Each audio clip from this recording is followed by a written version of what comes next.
Good morning, and again, welcome back to Michigan Farm and Garden. Here we are into September. School has started. If you have a little one like I do, preschool is starting. There's so much going on, so much activity, and certainly as we start to think September, we start to think fall. So we're going to talk a little bit this morning, get some more information. My first guest is Jeff Andresen with Michigan State University and our state climatologist, and we are going to talk about the weather. I think we have had Jeff on more this year than we have previous years because this weather has been absolutely crazy. So we're going to talk to him about what's happened with the crops, what's happened when we look at weather and what we can look for as far as like maybe fall and into the winter, just to give you an idea of what may be coming and what we need to plan for. Then I have Bridget Behe from Michigan State back, and we're going to talk about several different things. One is certainly going to be planting this time of year, looking at the weather we're coming off of. What do we need to be aware of? What do we need to look at as far as planting? What do we need to be aware of and look at as far as our gardens? I don't know about you, but it seems like certainly for my parents' garden, the weeds have taken over and they are totally out of control. So we're going to give you some ideas and hints on things you may want to look at and things that you can do. And we'll also talk a little bit about the holidays and how you can gear up and get ready for that when it comes to plants. Then I also have with me this morning Dean Slater and Mike P.K.S, and we are going to talk a little bit about heirloom tomatoes. So we'll talk a little bit about the tomatoes, and then they will come back and do a recipe. Very, very easy and absolutely delicious. It is the sliced mozzarella along with the heirloom tomatoes with a little bit of oil and some basil. Absolutely delicious and a very, very easy recipe. Folks, it is going to be a great show. Make sure you stay tuned, and we will be back with the Michigan Farm and Garden Fact of the Week. It's time for the Michigan Farm and Garden Fact of the Week, brought to you by the Corn Marketing Program of Michigan.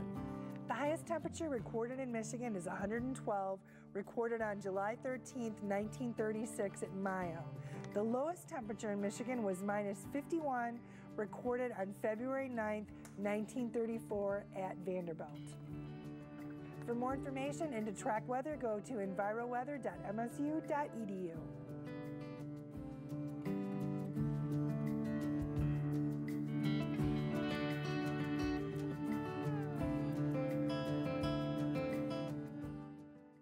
Corn touches your life every day. With over 600 items in the store that contain corn, it's America's renewable resource. There are amazing new products made from corn, like comforters, clothes, corn stoves, dinnerware, and of course, ethanol. Corn, America's renewable resource, powering industry, feeding America, and fueling the future. Thanks to Michigan's corn farmers, the future is bright for innovative products made from corn. To learn more about how corn touches your life, visit our website.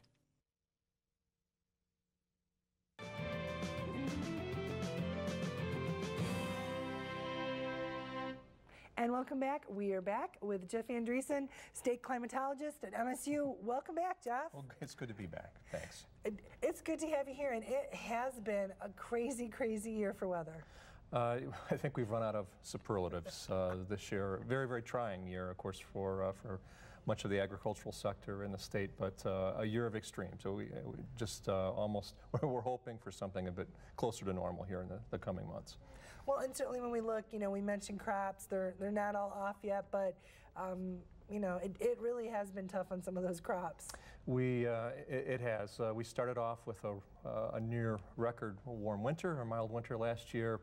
We had an unprecedented heat wave in the month of March that we haven't seen the likes of, the warmest March on record. And of course that was followed by a normal April and repeated freezes, which caused problems for the fruit industry.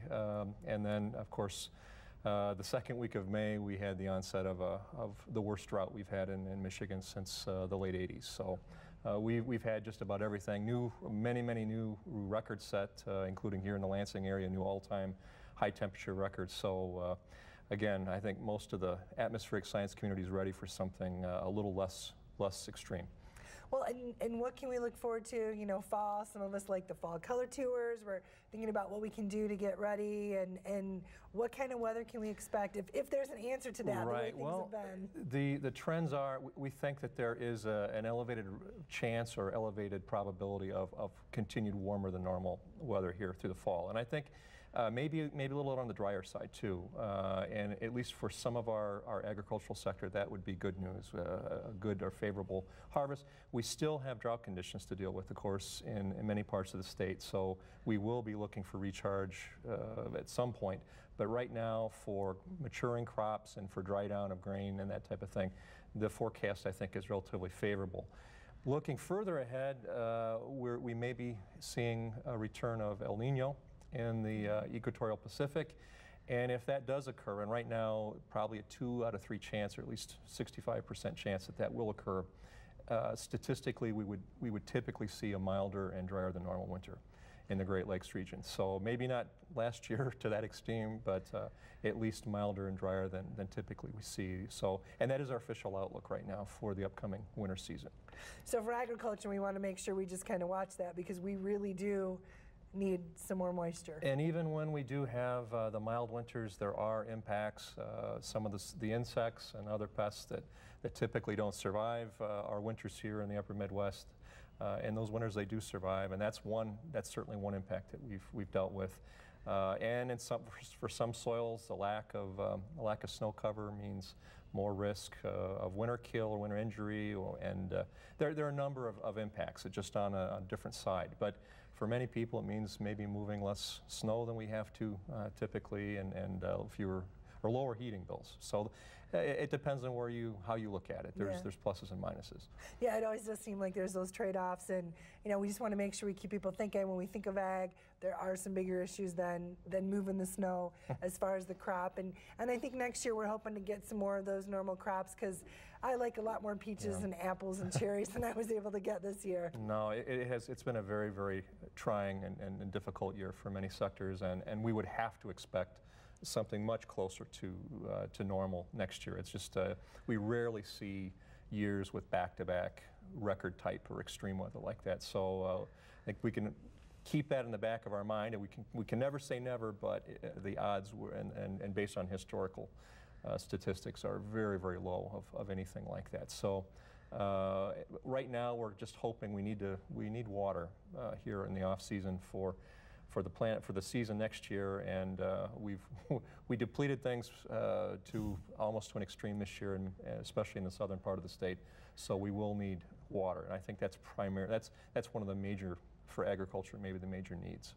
Well, and it's been really interesting, because it seems like usually, working in ag, there's different parts of the country that get hit, and then just really seem to take down a lot of agriculture this year, not just in Michigan, but when we look nationwide. Right, and we can always say it could have been worse. Without question, parts of the Ohio Valley, the middle Mississippi Valley were even worse than it was in Michigan, and there the drought was, the most extreme since the late 50s. Here in Michigan, it varied greatly even in Michigan, with the worst conditions being right along the Indiana-Ohio border, and then less as you went north. And in parts of the Upper Peninsula, the northern lower, there were actually parts that had above normal precip. And even in the midst of this, when we broke really the drought, or began to break the drought in mid-August, we had a storm that in the Saginaw Valley that led to over 6 inches of rain. So after drought, we actually had flooding, and that's one's a difficult one, I'm sure, for people to deal with. Extremes are not easy to cope with, and we've seen almost all of the different types of extremes this year, unfortunately. Well, and as we look at a year like this, we talked a little bit in the pre-interview as we got ready, when we look at technology and look at what agriculture has been able to do through genetics, it is amazing we have crops at all, and some of them aren't going to be great, but they're going to come through, and we'll have some. I think I agree with that. There is increasing evidence, and some of it's a proprietary secret, but the breeders and the companies that come up with new varieties and so forth have definitely done a better job of coming up with varieties that are more resistant. And I would agree. I think if this drought would have occurred 30 years ago, the damage would have been far greater than it is now. And I've been surprised, like you, at looking at some crops at actually how much is there given what happened. severity.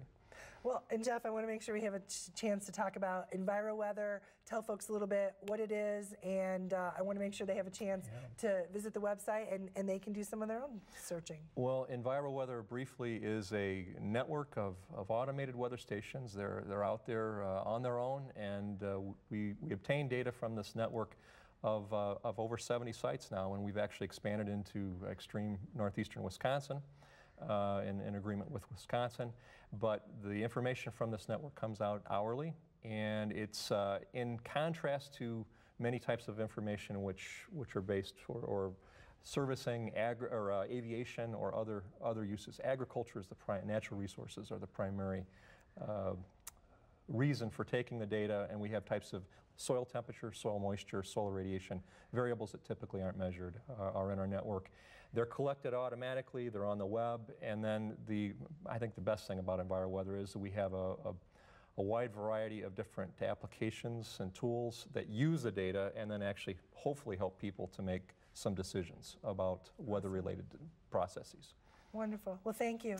My pleasure. Thank you for the update. Oh, thank you. We'll have you back and see how we're doing this winter. Folks, certainly weather is important. Visit enviroweather.msu.edu and you can watch what's going on right across the state. Stay tuned. We'll be back right after this message.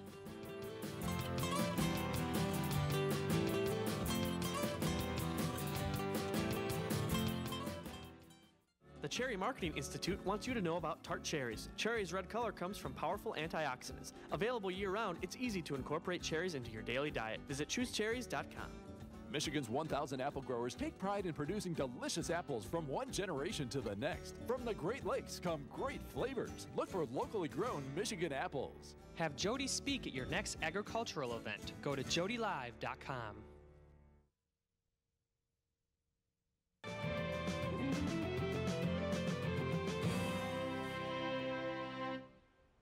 And welcome back. We are back with Bridget Behe of Michigan State. Bridget, welcome back. Thanks, Jody. It seems like we were just putting plants in the ground just yesterday. I know. And now we've been dealing with all the weather, and now here we are kind of dealing with some of the aftermath, it kind of feels like. I know. It's time to put that garden to bed. Well, and I was telling you before we started, you know, my dad had some health challenges, and so the garden hasn't got the attention, and they have grown some beautiful weeds. It was a good year for weeds. We can tell the robust plants, the ones that don't need the water to thrive, right? We can. Well, you know, what do I need to do as I'm starting to look at, you know, especially in those situations, looking at the garden, how do I get it back under control so I'm ready for next year? Well, you can pull some of those weeds. I think right now you're trying to control the weed seeds, and if you can pull them before they set seed, that's going to help you a lot in the spring. But if they've already set seed, there's probably not a whole lot that you can do. So think about some of the crops that you need to harvest. Hopefully Jeff is right, and we will continue to have this nice weather long into fall. But you'll want to harvest tomatoes, peppers, eggplants, the sensitive crops before that first frost. So kind of keep an eye and an ear on the weather in terms of that. If you still have basil and rosemary and parsley out there and you want to save some of that for the fall months, right before that frost would be a good time to cut those off, bundle them and hang them upside down in a dry place like a closet. I don't like the basements. They usually have a little bit too much humidity, but a nice dark closet, and then you can kind of strip those leaves off and use some of your fresh, now dried herbs through the fall and winter months. Well, and I know one of the things you talked about was kind of doing like the container, so you would have that outside. Can I bring that in, and am I going to get a little more time out of that? You know, how do I work with that? Well, there's a couple ways you can go with that container. The stuff you know that's going to die, and some of us put tropicals and petunias in some things. I like to cut the foliage off right at the base of the container, because then you can cut some evergreens and stick the evergreens in there for the winter months. Some of the other crops, you know, you can bring geraniums inside. Some of us get very emotionally attached to some of these plants, and it was grandma's, and so we want to bring that in and try to get it to limp along in the window wells or the brighter spots that we have at home. So that's a possibility, but I'm going to recommend compost as much as you can and start fresh next year. Well, and what about fertilizer, shrubs, some of that kind of stuff? Do I need to be looking at anything like that now? Yeah, now's a good time to put, read the label directions, but the spring flowering shrubs, the things that flower before they put on their foliage, before their leaves come out, it's a good time to put some fertilizer on them. That's going to help give them an extra boost. It's also a great time to plant. You know, our soil temperatures are at their warmest, and as the air temperature begins to cool, we're still going to have plenty of time for roots to grow. So if you've been thinking about putting a tree in honor of somebody's anniversary or birthday or other special occasion, now is the time to put those trees and shrubs in. Well, and that helps because you're never really sure when should we look, what should we look for, and one of the things I never know either is bulbs. Oh, bulbs. Well, I brought some don'ts today. You know, I've told you and your viewers before, we should buy flowers the same way we buy produce. And when you think about buying a bulb, think about what you look for when you buy a nice onion. You want to see that dry, papery covering intact. The bulb should be nice and firm. When we touch it, it shouldn't be mushy or squeeze it. And it really shouldn't have any blemishes on that. So now is a really good time to pick the bulbs out. A good rule of thumb is to plant them about 3 times as deep as their biggest dimension. So these tulip bulbs are about 2 to 3 inches tall, so you want to put those a good 6 to 8 inches deep into the soil. Okay. It's a good time to water them as well. You want to get them nice and set as they go into the fall and winter months, but nothing beats bulbs for spring color, and you know these Michigan winters are so long. I'm all about the bulbs right now. Well, and I think that's so nice to have stuff coming up in the spring, and you know I like your ideas too of having some greens or something this fall and this winter, so you kind of keep some color going pretty much year round. Yeah, and you can force some of those bulbs as well. If you want to force some things for Christmas gifts, now's the time to kind of get them in and get them inside, and there's some information on a couple of websites, but usually 12 to 15 weeks of chilling in the refrigerator, so hopefully you've got one in the garage or in the basement you can put some planted bulb containers in, but 12 to 15 weeks of chilling, we can bring those bulbs out and they will pretty much flower within 2 weeks after bringing them out. Very nice. I think especially too, you know, we have a lot of folks economically, it's been challenging times. There's so many cool gifts that people can do like that you just need to plan ahead. Yeah, a little planning and they're not very expensive. Well, always good. And certainly holiday gifts, we're always looking for those.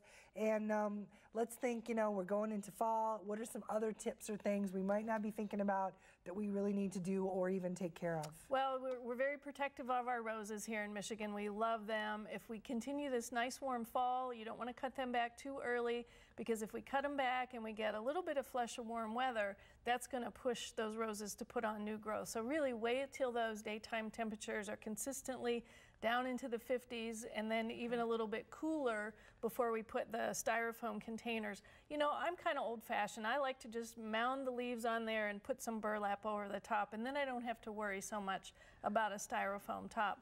But thinking about the roses, you want to put those to bed. A lot of perennials have beautiful foliage in the fall and even into the winter months. I love to watch the grass plumes in that winter wind with snow around them. So I kind of wait till the spring before I do a lot of pruning back on the perennials. But you can tidy some of those up. Well, Bridget, thank you so much. You're welcome. I so appreciate it. And there's so much to do. It's hard to get in that fall mindset, but I think we know now what we need to do and we need to plan ahead. Very good. Very good. Folks, certainly when we think about Michigan, we've talked a little bit about the weather. Make sure you plan for fall. Get out there, start to get things cleaned up. We want to make sure you have a good winter. Think about some colors so you can keep some color along this winter, and then plan for spring as far as what you want to do.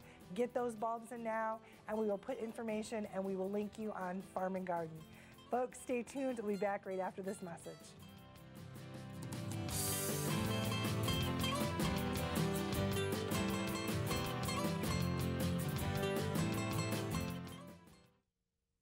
This chicken is beak over claw for meal made from U.S. soybeans. Now, one chicken may not be too much to cluck about, but suppose we add another, and another, and another. Before long, you've got billions of hungry customers around the world all clamoring for the same thing. our soybeans. Learn more about the billion-dollar appetite of animal agriculture at beyondtheelevator.com. Brought to you by America's soybean farmers and their checkoff.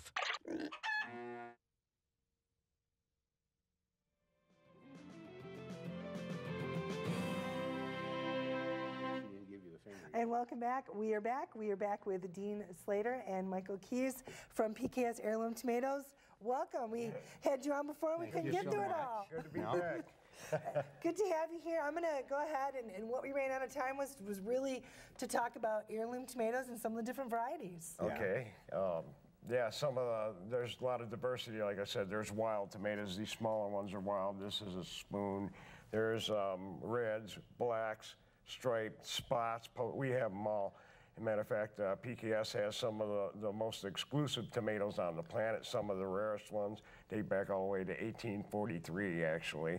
And I've got some from England. I got a lot of my friends and Mike's that are on our tomato forum, the Tomato Depot, ProBords.com. And we also raise some other things. Everything's raised organically, though. And the diversity, like I said, you can see the stripes, and this is yellow and red.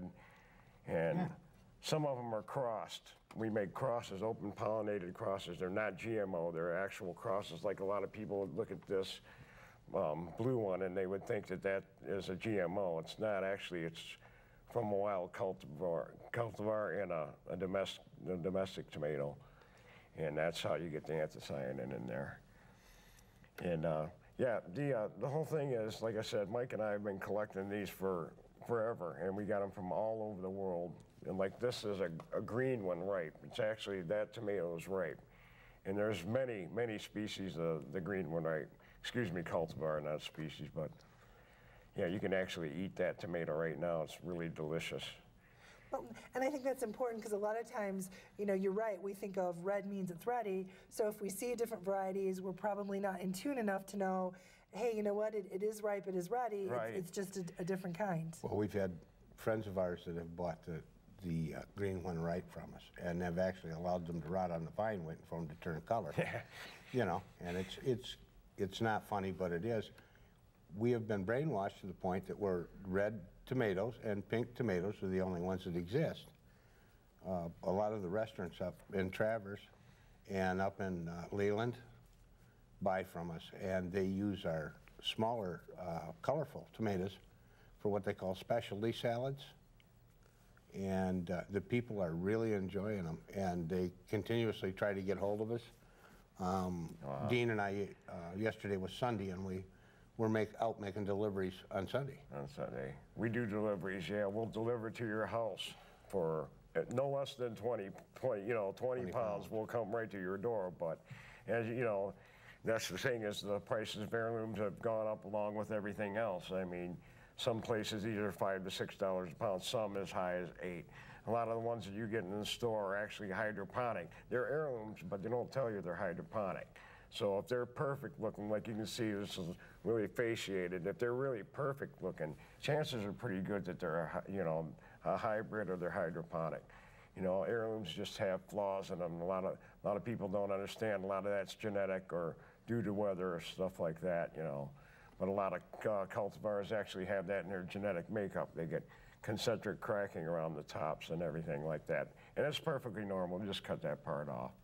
Well, and I think, too, as we look at these and we talk about, you know, we know it's important. People are looking at, they talk about the foodie movement. People are wanting to know more about your food. You're wanting to understand more about the food.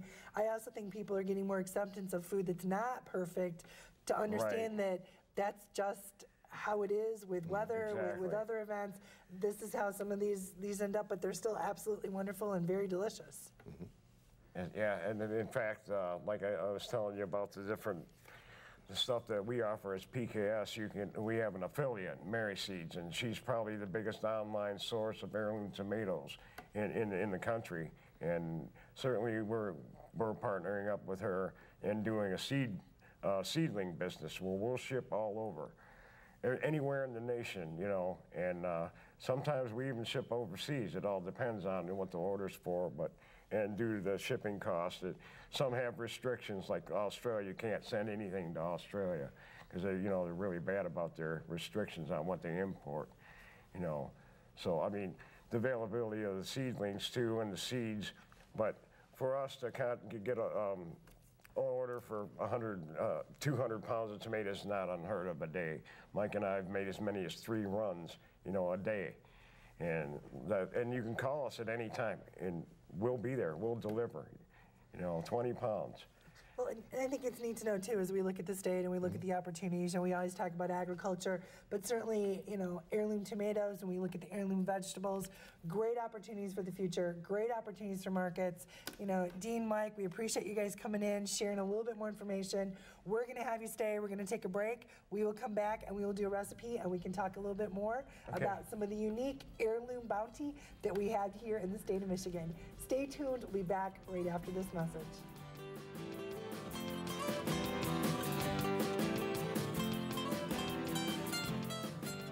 Hi, I'm Jody. Corn is America's renewable resource. It can be used to fuel your vehicle and heat your home. Corn is grown in abundance in the state of Michigan, and it is a great alternative to foreign oil when it comes to heating your home. In fact, you can install a corn heater, furnace, or boiler in your own home. These work much the same as conventional furnaces, but they use Michigan-grown corn. By using corn to heat our homes, we're creating a more secure future for everyone. Select Michigan. It's good for you, the grower, and the economy.